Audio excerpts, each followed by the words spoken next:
अध्याय 8 दोस्ती की धारियां। जंगल के जानवर आग से बहुत डरते थे। उन्हें केवल सर्दियों में ही आग प्रिय थी। एक बार जंगल में भयंकर आग लग गई। जानवरों ने आग से बचने के सभी प्रयास किए। ज़ेब्रा और गिलहरी गहरे दोस्त थे। आग से बचने की कोशिश में उनके शरीर पर धारियां पड़ गईं। ये धारियां उनकी दोस्ती की प्रतीक कैसे बनी, कहानी पढ़कर जानो। बहुत समय पहले एक जंगल में सभी जीव जंतु आपस में मिलकर रहते और चैन की बंसी बजाते थे। दिन भर खाना पीना, गाना बजाना और सोते रहना ही उनकी दिनचर्या थी। परंतु सब आग से बहुत डरते थे।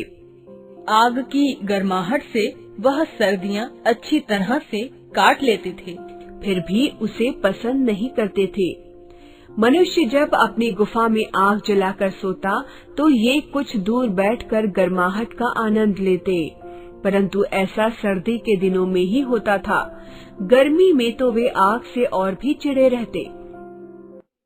एक दिन की बात है, बहुत जोर की गर्मी पड़ रही थी। धूप और लू से जानवर ही नहीं, धरती भी झुलसी जा रही थी।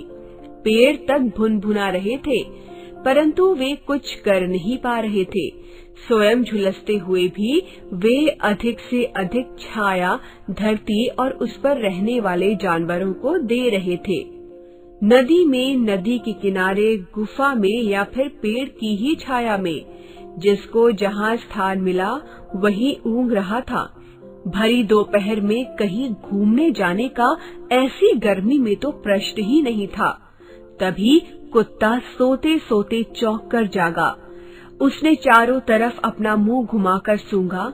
निश्चय ही धुएं की बू थी। कुत्ता तत्काल भाग गया कि कहीं पास ही में आग लगी है, परंतु कितनी दूर वो जान नहीं पाया। आग की दूरी जानने के लिए वो जिराफ के पास गया। उससे बोला, भाई मुझे लगता है कहीं आग लगी है, जरा अपनी लंबी गर्दन उठाकर देखो तो। आग शब्द सुनते ही जिराफ की नींद हवा हो गई। अपनी लंबी टांगे समेटने में उसे कुछ समय लगा। जब वो खड़ा हुआ तो उसने चारों तरफ दूर दूर तक देखने की कोशिश की, परंतु उसे कुछ भी दिखाई नहीं दिया। वो बोला, दिखाई तो कुछ नहीं दे रहा है। पेड़ बहुत ऊंचे हैं और मैं उनके पार नहीं देख पा रहा हूँ। धुएं का आभास मुझे भी हो रहा है। तुम बंदर को किसी ऊंचे पेड़ पर चढ़कर देखने को कहो। कुत्ते को उसका सुझाव पसंद आया। वो भागकर एक पेड़ के नीचे पहुँचा। वहाँ बंदरों का एक बड़ा झुंड चैन की नींद सो रहा था। ज्यों ही कुत्ते ने भौंककर आग लगने की खबर दी, त्यों ही बंदरों में भगदड़ मच गई। वे लोग घबराहट में इधर उधर भागने लगे। कुछ तो पेड़ पर से ही गिर पड़े। उन्हें चोट भी लगी, परंतु उस समय चोट की परवाह किसी को नहीं थी। सबको जान बचाने की पड़ी थी। कुत्ते ने शांत होकर कहा, घबराने की कोई बात नहीं है।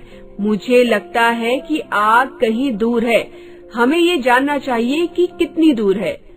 परंतु बंदरों की घबराहट कम नहीं हुई। वे सहमे से खड़े रहे। तभी एक जवान बंदर ने साहस से काम लिया और वह वहाँ के सबसे ऊंचे पेड़ पर चढ़ गया। सूरज की चौंध से बचने के लिए उसने अपना हाथ आंखों पर रखकर दूर तक देखा तो उसे आग की लपटें साफ नजर आईं। उसने बताया कि लंबे घास वाले मैदान में आग लगी है। आग बहुत जोर की लगी है। हवा भी तेज चल रही है, इसलिए आग जल्दी ही यहाँ पहुँच सकती है। उन्हें पता था कि हवा आग को भड़काती है और उसे यहाँ से वहाँ पहुँचाने में उसकी सहायता करती है। एक बंदर ने वहाँ पर एकत्र हुए सभी जानवरों से कहा, हमें शीघ्र सबको सूचित करना चाहिए।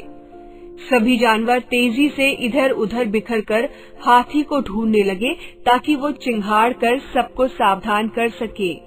हाथी सबसे अलग खड़ा सो रहा था।